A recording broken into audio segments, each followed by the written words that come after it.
O Pioneers, Part 5, Alexandra, Chapter 3, Part 2 of Chapter 3. The sun was dropping low in the west when the two friends rose and took the path again. The straw stacks were throwing long shadows. The owls were flying home to the prairie dog town. When they came to the corner where the pastures joined, Alexandra's 12 young colts were galloping in a drove over the brow of the hill. "Carl," said Alexandra, "I should like to go up there with you in the spring. I haven't been on the water since we crossed the ocean, when I was a little girl. After we first came out here, I used to dream sometimes about the shipyard where Father worked, and a little sort of inlet full of masts. Alexandra paused. After a moment's thought, she said, "But you would never ask me to go away for good, would you?" "Of course not, my dearest. I think I know how you feel about this country as well as you do yourself." Carl took her hand in both his own and pressed it tenderly.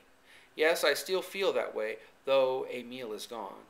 When I was on the train this morning and we got near Hanover, I felt something like I did when I drove back with Emil from the river that time in the dry year. I was glad to come back to it. I've lived here a long time. There is great peace here, Carl, and freedom.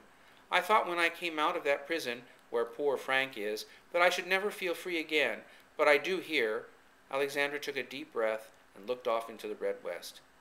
"You belong to the land," Carl murmured, "as you have always said, now more than ever." "Yes, now more than ever. You remember what you once said about the graveyard and the old story writing itself over, only it is we who write it with the best we have."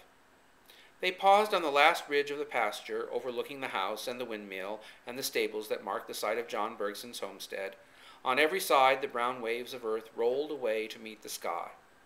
"Lou and Oscar can't see those things," said Alexandra suddenly. "Suppose I do will my land to their children. What difference will that make? The land belongs to the future, Carl. That's the way it seems to me. How many of the names on the county clerk's plat will be there in 50 years?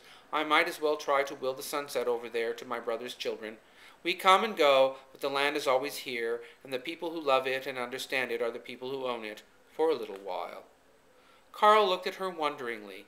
She was still gazing into the west, and in her face there was that exalted serenity that sometimes came to her at moments of deep feeling.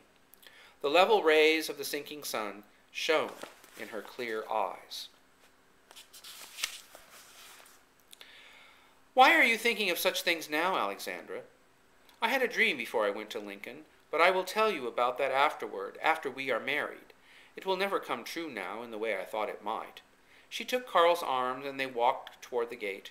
"How many times have we walked this path together, Carl? How many times will we walk it again? Does it seem to you like coming back to your own place? Do you feel at peace with the world here?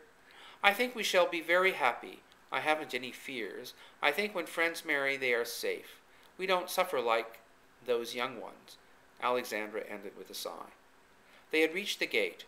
Before Carl opened it, he drew Alexandra to him and kissed her softly on her lips and on her eyes. She leaned heavily on his shoulder. "I am tired," she murmured. "I have been very lonely, Carl." They went into the house together, leaving the divide behind them under the evening star. Fortunate country that is one day to receive hearts like Alexandra's into its bosom, to give them out again in the yellow wheat, in the rustling corn, in the shining eyes of youth.